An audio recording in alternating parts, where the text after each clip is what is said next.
Bom dia a todos, saúdo com a graça e a paz de nosso Senhor Jesus Cristo. Amém? É bom estarmos junto com os irmãos e melhor ainda, podermos meditar no que a palavra de Deus nos traz ao coração. Ora a Deus que esta palavra também venha trazer fortalecimento aos irmãos e edificação de um modo geral. Nós vamos estarmos conversando sobre Mateus 5, de 21 a 37. Conforme eu for falando, eu vou lendo partes do texto aqui mencionado. A espiritualidade da lei comprovada por 3 exemplos. Mateus 5, de 21 a 37, diz que esses versículos, essas leis, da qual Jesus vai compartilhar conosco através da palavra, nós estaremos meditando sobre isso. Esses versículos nos trazem um correto entendimento das doutrinas que ele contém e que é fundamental ao cristianismo. Aqui o Senhor Jesus explica o significado de suas palavras, quando ele diz: não vim para revogar a lei, vim para cumprir. Ele nos ensina que o Evangelho magnifica e exalta a autoridade, sua autoridade. Ele mostra que a lei era uma regra espiritual capaz de examinar o coração que a maioria dos judeus não imaginavam. Para isso, ele seleciona 3 mandamentos como exemplo para o que ele explicar, o que ele queria dizer através desses ensinamentos. O primeiro mandamento é o 6º mandamento. O 6º mandamento diz: não matarás. Não matarás. Alguns pensavam que estavam cumprindo esse mandamento por não cometerem homicídio na prática. Alguns naquele tempo, mas muitos hoje, né? Muitos nos dias de hoje. Por quê? Porque se não matar, não cometer homicídio na prática mesmo, dá-se a impressão que eu estou cumprindo esse mandamento. Mas, na verdade, não é bem assim, não. Jesus mostra que a exigência desse mandamento vai bem além disso. Vai bem além disso tudo. Mateus 5, de 21 a 26. Diz: ouvistes o que foi dito aos antigos? Não matarás. Quem matar estará sujeito ao julgamento. Eu, porém, vos digo que todo aquele que sem motivo se irar contra seu irmão estará sujeito ao julgamento. E quem proferir um insulto ao seu irmão estará sujeito a julgamento do tribunal. E quem lhe chamar tolo estará sujeito ao inferno de fogo. Se, pois, ao trazeres ao altar a sua oferta, ali te lembrarás de teu irmão, que teu irmão tem alguma coisa contra ti. Deixa perante o altar a tua oferta, vai primeiro reconciliar-te com teu irmão, e então, voltando, faz a tua oferta. Entra em acordo sem demora com o teu adversário, enquanto estás com ele a caminho, para que o adversário não te entregue ao juiz. O juiz ao oficial de justiça e seja recolhido à prisão. Em verdade te digo que não sairás dali enquanto não pagares os últimos centavos. Então Jesus está explicando aqui que não é o fato só de matar alguém, arma ou alguma coisa parecida, mas pode ser de outras formas. Você pode estar cometendo esse erro e achando que você está certo. Quando eu lia esse livro, eu não pensava dessa forma. E posso garantir que eu já ouvi muitas vezes, muitos ensinamentos, e nunca tinha visto dessa forma aqui, tão profunda, né? Para que a gente possa refletir. O fato de você falar algo com mágoa de alguém, com rancor, já é o suficiente para que você esteja infringindo essa regra. Hoje as pessoas dizem que nós não vivemos mais na lei, mas Jesus está dizendo que está errado. Você vai ser digno de julgamento por causa disso. O simples fato de ouvir, que a gente já ouviu várias vezes, pessoas às vezes dizendo em momentos de raiva, né? Olha, por pouco que eu não mato, mas vontade eu tive. Olha, na verdade, que nem dizia o irmão Loreci, né? Coisa boa não te desejo, mas futuro bom não terás, né? Quer dizer, você fica desejando coisa ruim na vida das pessoas, você fica querendo maldade com as pessoas, você fica cheio de rancor. Às vezes a gente vê pessoa dizendo, perdoei, porém não esqueci. Perdoou. Será que matou, irmão? Eu via colega meu às vezes dizer assim, ó, olha, eu sou evangélico, sim, eu vivo dentro da igreja, eu participo dos cultos, mas no meu momento de mágoa eu peço 5 minutinhos para Deus. Está certo isso? E resolva a situação. O coração está cheio de mágoa, o coração está cheio de rancor, e se possível, comete esse crime, né? E matará, né? Jesus mostra que a exigência desse mandamento vai além disso. Linguagem iracunda, cheia de ira, linguagem furiosa. Podemos ser perfeitamente inocentes no que tange a tirar a vida do outro, mas tornarmos culpado ao transgredir o sexto mandamento. Quando você está com o coração cheio de ódio de alguém, você transmite isso, é como se você tivesse cometido o crime. Como se você tivesse realizado aquilo que está no coração, né? Se deixar, realiza, né? Então, não é bom. Jesus expõe também o 7º mandamento. Mateus 5, de 27 a 32, que diz, ouvistes o que foi dito, não adulterarás? Eu, porém, vos digo que olhar para uma mulher com intenção impura no coração, já adulterou com ela. E se o teu olho direito te faz tropeçar, arranca-o e lança-o de ti. Pois te convém que perca um dos seus membros, para que não seja todo o seu corpo lançado no inferno. E se a tua mão direita te faz tropeçar, corta e lança de ti. Pois convém que perca um dos teus membros e não vá todo o teu corpo para o inferno.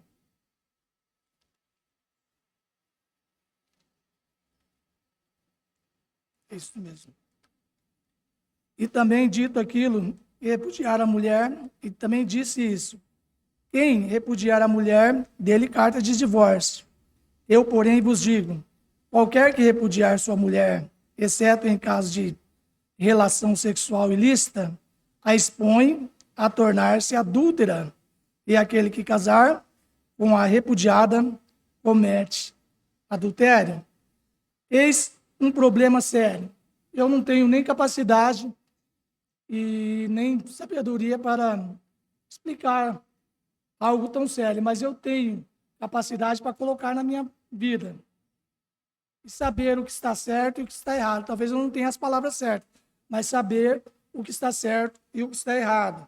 Muitos supunham estar cumprindo parte da lei de Deus por não praticarem o adultério. E Jesus ensina que podemos quebrar esse mandamento em nosso pensamento, em nosso coração, e mesmo quando nossa conduta exterior é moral e correta. Por que eu estou dizendo isso? As pessoas às vezes pensam que cometem um pecado, cometer um ato. Mas não é bem assim. O simples fato de olhar já é algo que está errado, né? Já cometeu no pensamento o erro. Deus não olha a gente no exterior, Ele olha no interior. E no seu interior você já teve 1000 pensamentos sobre aquilo. Você já pecou, já está totalmente errado. Deus, com o que tratamos, vê muito além de nossas ações.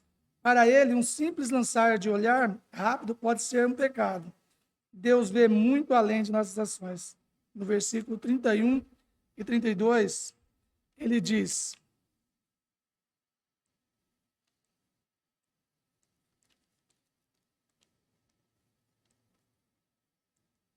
versículo 31 e 32, também foi dito, aquele que repudiar sua mulher, dê-lhe carta de divórcio.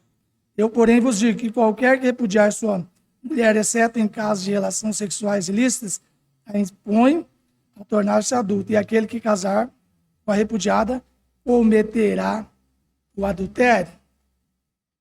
Cometerá o adultério. A não ser por relações ilícitas. Mas hoje, infelizmente, tem que se falar sobre isso. Não leva nada a sério. Não leva nada a sério. O que nós deparamos no dia a dia são pessoas se casando num dia, separando no outro e vivendo outra vida, e tanto faz. E não são só pessoas que assistem o culto, são pessoas envolvidas, às vezes, com a palavra. Conhecedores da palavra, mas não praticantes. Não vai pensando que só por saber está livre. O que livra é temor, a fé e a prática. Eu não posso simplesmente conhecer e achar que eu estou livre sobre isso. Eu já me deparei com pastores que estão casando pela terceira, quarta vez. E eu não sei como é que ele fala de casamento diante da igreja deles. E as mulheres estão vivas, né? Será que está certo diante de Deus? É só um exemplo para que os irmãos vejam. Eu levo muito a sério esse fato. E às vezes eu tenho pessoas na minha família também com relação a isso. Mas eu estou sempre falando isso, casamento um só. Viva o casamento. É na alegria, na doença, na tristeza, na saúde. Passa por cima de tudo isso e dá um bom testemunho da tua vida conjugal. Isso é importante. Isso é importante. Hoje nos deparamos com situações que assustam. Está tudo invertido. As pessoas se iludem com o fato de que hoje não é assim. Deixam as famílias, se unem a outro e tudo bem. Mas olha com carinho o versículo 32. O que tem de pessoa errada, errando o caminho e crendo que estão certas, eles têm desculpa para tudo. Se você chegar perto de uma pessoa errada e conhecedor da palavra, ele vai caçar uma brecha para que ele possa explicar o erro dele. Mas quando você passa por um estudo desse tipo aqui, olhando para o livro desse jeito e vendo a explicação, você começa a olhar que a Bíblia não precisa estar escrito. Olha, não está escrito isso na Bíblia. A desculpa mais esfarrapada que eu vejo na minha vida é isso. Não, na Bíblia não está escrito nada disso. Mostra para mim onde está escrito. Lê a Bíblia, ô abençoado. Eu falo várias vezes com pessoas lá na empresa mesmo que são pastores. Lê a Bíblia, mas deixa o Espírito Santo interpretar. E não você. Porque advogado, ele acha brecha para defender o errado. E nós achamos brecha para dizer que nós estamos certos. Temos que tomar muito cuidado com isso e olhar para Deus com mais seriedade. Requer de nós mesmos, não estou falando de vocês, estou falando de nós, estou incluído nisso também. Eu tenho que me policiar para que essas coisas não aconteçam na minha vida. Jesus apresenta o terceiro mandamento.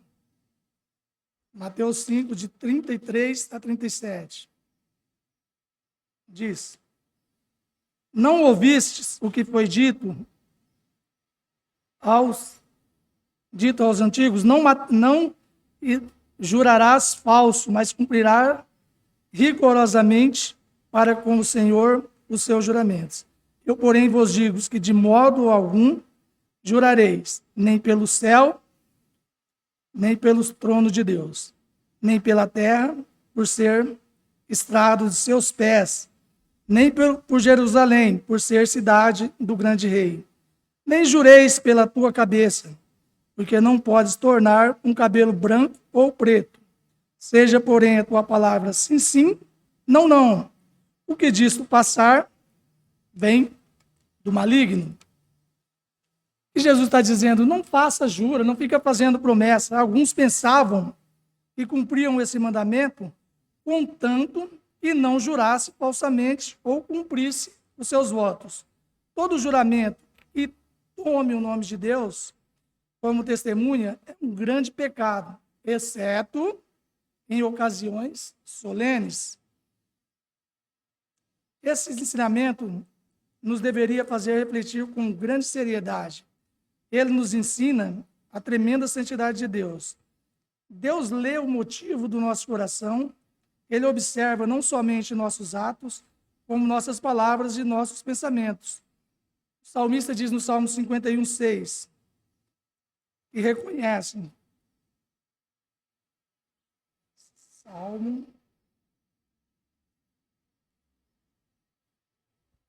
51, 6. Eis que amas a verdade no íntimo e no oculto, me fazes conhecer a sabedoria. Deus sonda o oculto. Então não fica jurando por coisa achando que Deus não está sabendo. Em casa, quando eu estava preparando isso daqui, eu ficava puxando assunto com as pessoas para ver o que as pessoas diziam sobre isso. Quando você aponta alguém, é uma coisa absurda. A pessoa está se defendendo, está mostrando que não é aquilo, e às vezes a gente tem que ser duro. E quando você é duro e fala a verdade, você é radical. E quando você é radical, as pessoas viram até a cara para você. Tem alguns exemplos lá perto de casa, que eu e a Cláudia estávamos conversando, e a Cláudia sempre tinha uma explicação para o fato. Eu falei, Cláudia, mas não está. Nós explicamos as coisas, os nossos erros, nós explicamos uns para os outros. Mas para Deus não tem como a gente explicar, já foi deixado. Foi deixado, a nós só cabe cumprir, não tem como você inventar desculpas para cometer aquilo. Ou você faz certo ou não faz. Aí ela ficava me olhando, porque Deus sonda o nosso interior. Infelizmente é assim, Ele nos ensina a excessiva ignorância do homem quanto à realidade espiritual. Semelhante ao jovem rico. Eu falei sobre isso no PGM. Não tinha pego o livro na mão para ver sobre esse assunto, mas nós conversamos sobre o jovem rico. Quem que era o jovem rico? Ele chega diante de Jesus e diz, o que eu farei para ter a vida eterna? Jesus responde para ele, olha, cumpre os mandamentos, faz dar certo. Mas daí eu já sei desde rapaz. Isso daí eu faço desde rapaz, eu estou tranquilão. Jesus olhou para ele assim, pensou, falou, já está errado, desde quando começou, mas vamos continuar, né? Dá a impressão disso, né? Aí fala para ele, vende tudo que tem, divide aos pobres, segue-me. Ele fala, mas não dá. Se você for olhar a vida desse rapaz, ele tinha ele parecia com um cristão, ele parecia com um crente, ele parecia com pessoas de igreja. Ele chega a Jesus, ele ajoelha, ele chama de mestre, ele fala como se fosse um cristão. E ele conhecia. No íntimo dele ele conhecia, mas na verdade ele não conhecia nada. Ele já pergunta para Jesus o que farei, ninguém faz nada. Segundo, ele pergunta para Jesus assim, olha, eu guardo tudo isso daí, guardo, mas não uso. Você está entendendo? Tem muita gente guardando as coisas. Se você perguntar, é mestre. Mas a vida, infelizmente, não condiz com aquilo. Você está entendendo? Esse rapaz tinha isso. Aí Jesus olha para ele e fala, vende tudo que tem e segue-me. Aí ele comete um erro. Ele coloca as coisas acima de Deus. Deus é soberano. Primeiro de tudo.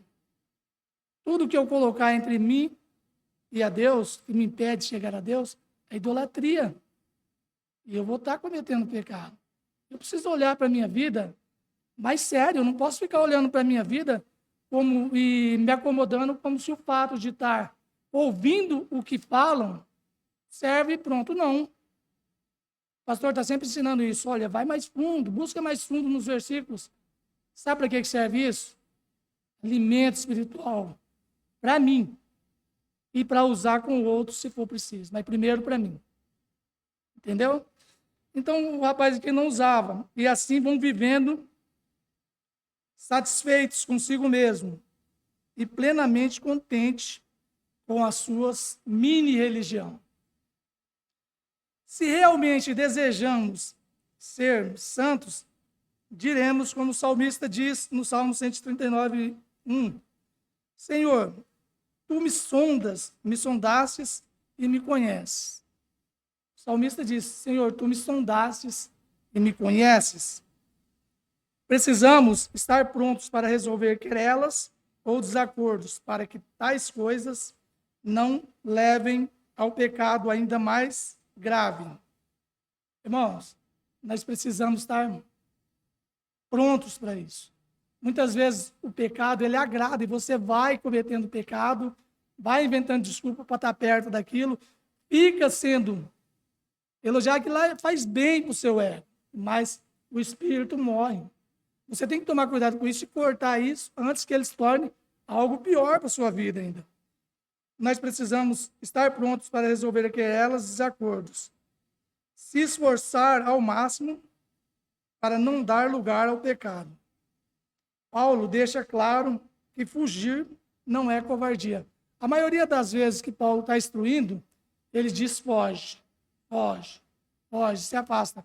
Mas Paulo diz foge disso e aproxima-te de Deus, busque a Deus. Muitas vezes nós estamos em conversas, que é uma coisa simples, em conversas e sai coisas desagradáveis. O crente não é bom, nem ouvido ouvir aquilo, mas nós ouvimos. E aí nós alimentamos. Passou aquela conversa, daqui a pouco nós estamos procurando a pessoa de novo para ela contar mais uma, porque nós iríamos aprender outra coisa. E isso vai nos afastando de Deus. São coisas simples que nos afastam. Se esforçar ao máximo para não dar lugar ao pecado. E fugir, né? Fuja e busque a Deus. Devemos guardar os nossos lábios. Guardar os nossos lábios é algo muito sério. Mateus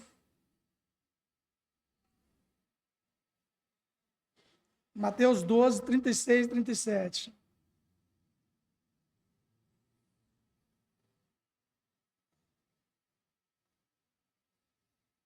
Mas eu vos digo que toda palavra ociosa que os homens disserem, hão de dar conta no dia do juízo. Porque por tuas palavras serás justificado, e por tuas palavras serás condenado. É sério? É muito sério, né? Quando nós olhamos um versículo como esse, né?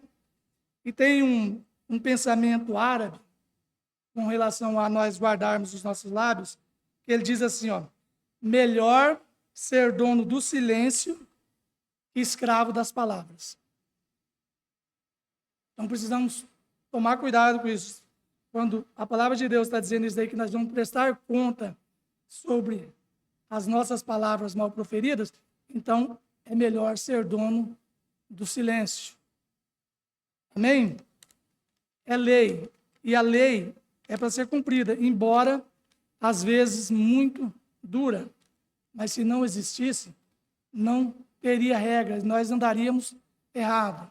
Jesus não disse que exterminaria ou deixaria a lei de lado ou mudaria a lei. Ele disse, eu vim para cumprir. E pessoa nenhuma foi salva pela lei, né, que a gente pode dizer, né, porque não cumpriram a lei. Nós somos salvos por Cristo. Por quê? Porque Romanos diz assim que não há um justo, não há nenhum sequer. Então, procure se policiar a si mesmo. Nós vivemos no mundo de pecado. Procure olhar para você mesmo e olhar para as mínimas coisas que te afastam de Deus e buscar melhora, né? Busque a Deus, né? Orar, vigiar e praticar. Amém? Vamos orar? Deus, nós te louvamos por esse momento e te agradecemos pelo Senhor ter nos colocado aqui. E pedimos que a tua palavra aqui ouvida, Deus, seja colocada em prática. Ensina-me também, ó Deus, a corrigir a minha vida diante de ti, para que eu não venha a ser julgado por coisas erradas, mas sim que eu possa, antes de cometer qualquer erro, Deus, olhar para a tua palavra e colocar em prática na minha vida. Oro por essa igreja, oro por todos os irmãos aqui presentes e aqueles que não puderem estar, e agradeço por tudo, em nome de Jesus. Amém.